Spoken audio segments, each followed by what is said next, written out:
Shalom, shalom, bien-aimés dans le Seigneur, que la grâce, la paix, la joie, l'amour et la lumière du Christ habitent en vos cœurs et y demeurent pour toujours. Rendons grâce au Seigneur, qui renouvelle en chacun d'entre nous son souffle de vie. Bénissons-le en ce 14e dimanche du temps ordinaire de l'année liturgique B. Disons-lui notre gratitude parce qu'il nous permet de vivre notre méditation dominicale qui porte le titre de « Laisse la grâce de Dieu agir en toi ». Oui, chers frères et sœurs, en parcourant les textes de ce dimanche, en partant d'Ézéchiel à Jésus en passant par Paul, nous rendons bien compte qu'il est question de l'annonce de la bonne nouvelle et qui se trouve confronté à des épreuves, j'allais dire, à des réfractaires à cette bonne nouvelle. Quelle attitude avoir? Allons-y dans la première lecture, tirée du livre du prophète Ézéchiel, au chapitre 2, le verset 2 à 5. Dieu envoie le prophète Ézéchiel annoncer l'évangile à un peuple rebelle, un peuple qui s'est fermé à la bonne nouvelle.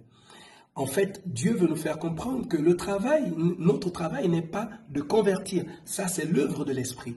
Ce qui nous revient de droit, c'est de dire, c'est de proclamer, c'est de parler. Et c'est ce que dit Dieu au prophète Ézéchiel. Qu'ils acceptent ou pas, va leur dire que le Seigneur a dit. Voilà. Et c'est ce que nous aussi nous devons comprendre. Notre travail n'est pas de convertir. Notre travail n'est pas d'obliger nos frères et sœurs à croire en Dieu. Notre travail est d'annoncer, est de dire, est de proclamer. Nous pouvons aussi voir dans la deuxième lecture, tirée de 2 Corinthiens chapitre 12, versets 7 à 20, nous voyons cette fois-ci Paul, qui prie par 3 fois le Seigneur d'écarter de lui l'envoyé de Satan. Mais le Seigneur dit à Paul, « Ma grâce te suffit. » Oui, la grâce de Dieu est avec nous. Et quelles que soient les épreuves, les difficultés par lesquelles nous passons, nous devons nous laisser conduire à la grâce de Dieu en nous.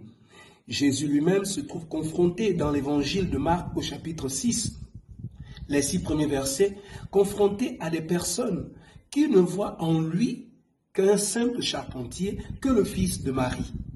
Nous aussi, il nous arrive de douter de la grâce de Dieu dans la vie de nos frères et sœurs, de dire que telle personne n'est pas effusée, telle personne n'a pas encore fait tout le catéchisme qu'il faut, telle personne n'a pas fait le séminaire.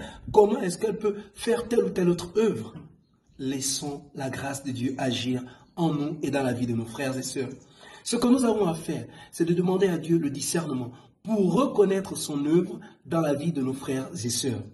Oui, chers frères et sœurs, la grâce de Dieu est tellement immense qu'elle va au-delà de nos épreuves, de nos difficultés. Mais elle peut également passer par nos épreuves, par nos difficultés, pour nous aider à grandir. Alors prions les uns pour les autres. Demandons au Seigneur la grâce du discernement et la force de nous laisser conduire par la présence de son Esprit Saint pour que son œuvre s'accomplisse toujours en nous et à travers nous et même dans la vie de nos frères et sœurs pour sa plus grande gloire. Et le salut de chacun d'entre nous, loué soit Jésus-Christ à jamais. Que le Seigneur vous bénisse, vous accorde de passer un fructueux dimanche, lui qui est Père, Fils et Saint-Esprit. Amen. Soyez bénis.